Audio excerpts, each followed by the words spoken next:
Esselamu Aleyküm değerli izleyenler. Karikatür Atölyesi'nin yeni bir bölümüyle karşınızdayız. Bugünkü çizim konumuz evlilikler olacaktır. Daha doğrusu zorlaştırılan evlilikler olacaktır. Özellikle altın, çeyiz ve düğün masrafları gibi evliliği zorlaştıran, engelleyen etkenleri ele alacağız. Yine sizler de ekranlar başında bizlere eşlik edebilirsiniz. Hazırsanız başlıyoruz. Evlilik dedik, özellikle yüzük üzerinden ele almaya çalışacağız. Şöyle birbirine doğru yaklaşan, kavuşmaya çalışan iki adet yüzük.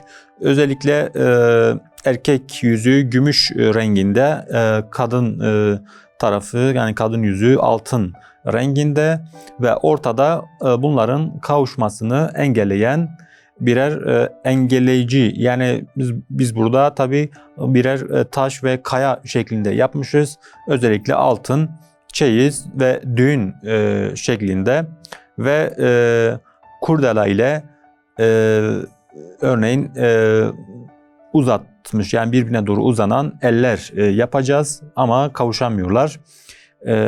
Özellikle ortadaki altın, çeyiz ve düğün gibi engelleyici unsurlardan dolayı. Şöyle başlayalım. Öncelikle şöyle yay şeklinde bir çizgi çizeceğim. Çünkü birbirine doğru yaklaşan, ilerleyen bir düzlem olması gerekiyor. Şöyle başlayalım. Örneğin şurada alt nokta olsun. Şuradan gelen şöyle yay şeklinde yani şöyle bir çukur gibi düşüneceğiz. Yani birer örneğin tepeden gelen yüzükler birleşmeye çalışıyor, kavuşmaya çalışıyor. Bunlar tabi engelleyici unsurlardan dolayı kavuşamıyorlar. Şöyle yapalım.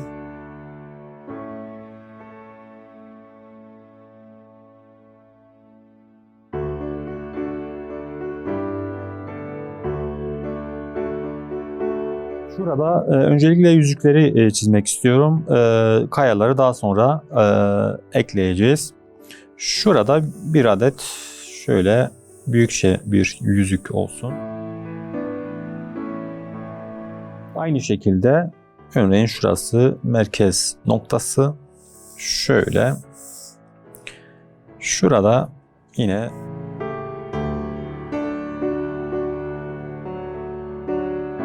bir yüzük olsun.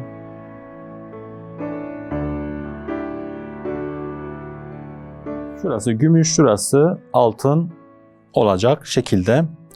Daha sonra bunları engelleyen 3 unsuru özellikle ele alacağız. Yani düğünlerde özellikle masraf yönünden etki eden altın, çeyiz, düğün genel masrafları şöyle kaya şeklinde yapacağız.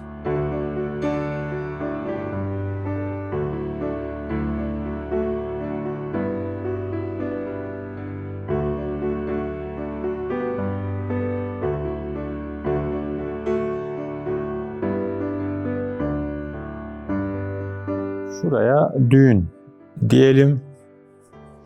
Şuraya çeyiz diyelim. Şuraya da altın diyelim. Ve bu yüzükler tabii ki yani birer halka şeklinde olması gerekiyor. Yani şöyle iki çift çizgili yapacağız. Ve daha sonra bunlardan şuraya doğru birbirine kavuşmaya çalışan eller. Tabii bu elleri yani kurdeladan oluşmuş eller yapacağız. Öncelikle yüzüklerimizi yapalım. Şöyle.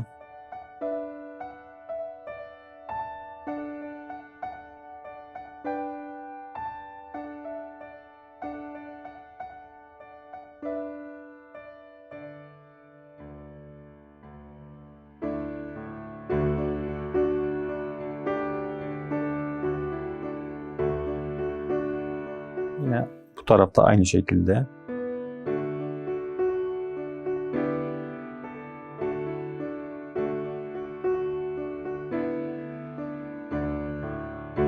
Şurada kurdele bağlayalım.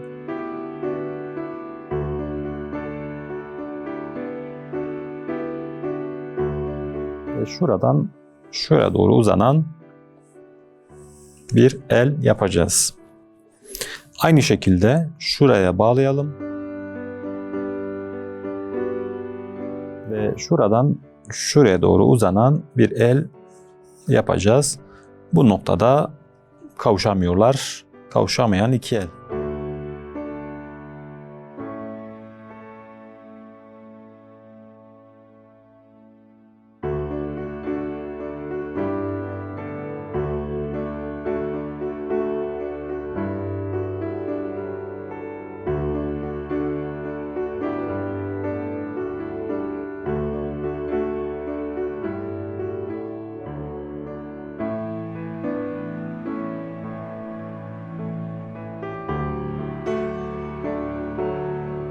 Burası yer düzlemi tabii. Ona göre tabii şöyle örneğin otlar, şöyle çalılar, yani yer olduğunu belli etmek de gerekiyor. Şu an eskizimiz bitti ve daha sonra daha koyu bir kalem ile ayrıntıları ve daha koyu artık çizebiliriz. Şöyle kalemimi alıyorum.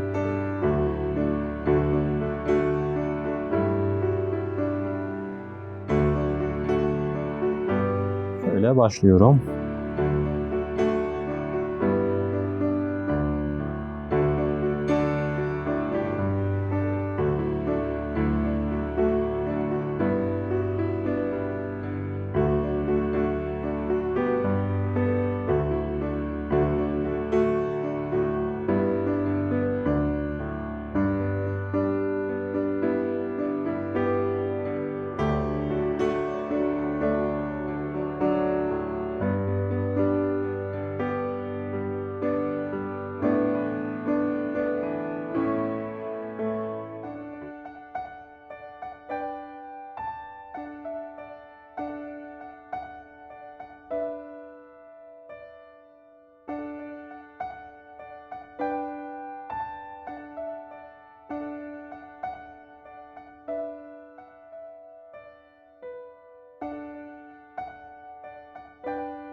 Bugünkü çizimimizin sonuna geldik. Bugün evliliği zorlaştıran, engelleyen etkenleri ele aldık. Yeni bir programda yeni bir konu ile karşınızda olmak ümidiyle Allah'a emanet olun.